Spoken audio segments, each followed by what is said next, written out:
Hello అందరికీ, ఇంట్లోనే vegetable dum biryani restaurant లాగా పొడి పొడిగా ఉండే విధంగా ఎలా తయారు చేసుకోవాలో చూద్దాం. ఫస్ట్ ఆయిల్ హీట్ అయ్యాక పన్నీర్ని ఈ విధంగా వేయించుకోవాలి.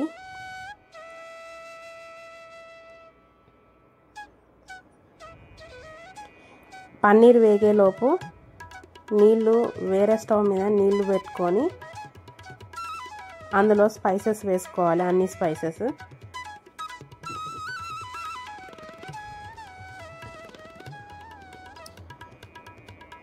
వేసుకున్నాక పుదీనా వేసుకోవాలి. తర్వాత కొంచెం కొత్తిమీర, పచ్చిమిర్చి, ఉప్పు, కొంచెం నిమ్మరసం, తర్వాత అల్లం వెల్లుల్లి పేస్ట్, కొంచెం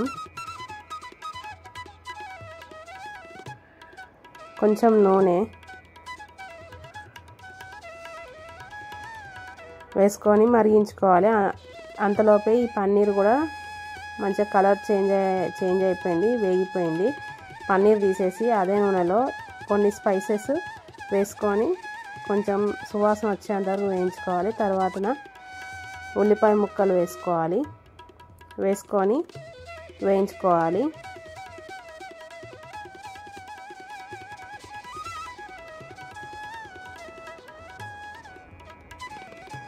ఈ విధంగా వేగాక కూరగాయ ముక్కలు ఏవి నచ్చితే అవి వేసుకోవచ్చు.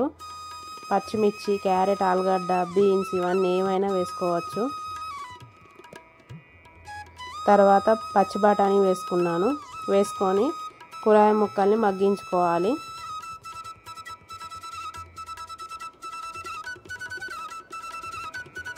తర్వాత బాస్మతి రైస్ని ఒక 20 నిమిషాల పాటు నానబెట్టుకోవాలి. ఈ విధంగా నానిపోతుంది. ఇందులో కూరగాయ ముక్కలు మగ్గాక కొంచెం 3 టమాటాలని పేస్ట్ చేసుకొని ఈ విధంగా వేసుకొని వేయించుకోవాలి.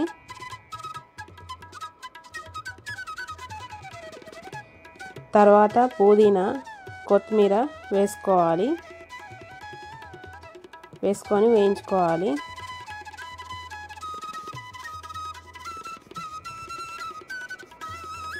తర్వాత ఈ నానిన బాస్మతి రైస్లోని నీళ్లు వంపుకొని ఈ మరిగే నీళ్ళల్లో వేసుకోవాలి.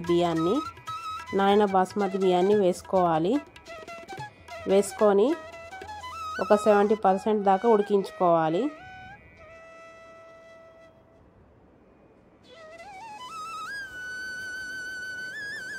అంతలోపు కూరగాయ ముక్కలు కొంచెం మగ్గిపోయాక అల్లం వెల్లుల్లి పేస్ట్ వేసుకోవాలి.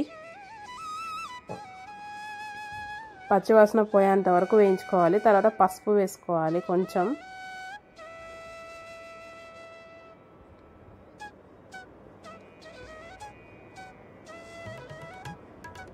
తర్వాత మసాలా పొడి,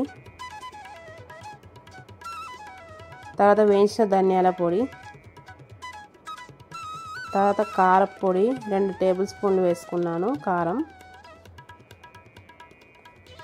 తర్వాత ఉప్పు తగినంత,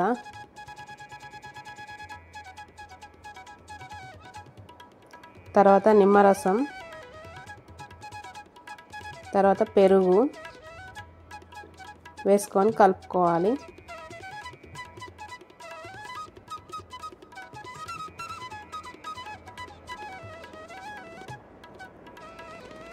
తర్వాత వేయించి పెట్టుకున్న పన్నీర్ ముక్కల్ని కూడా వేసుకోవాలి, కలుపుకోవాలి.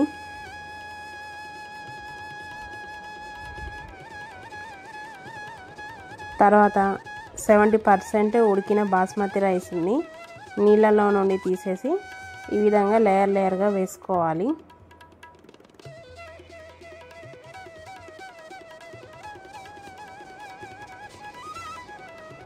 ఈ విధంగా వేసుకున్నాక ఆవు నెయ్యి వేసుకోవాలి. ఆవు నెయ్యి వేసుకొని ఒక 20 నిమిషాల పాటు దమ్ పెట్టుకోవాలి. ఇలా దమ్ అయిపోయాక ఈ విధంగా అంతా కలుపుకోవాలి. అంతే, ఎంతో సింపుల్గా వేడి వెజ్ దమ్ బిర్యానీ రెస్టారెంట్ రుచితోటి ఇంట్లోనే తయారు చేసుకోవచ్చు.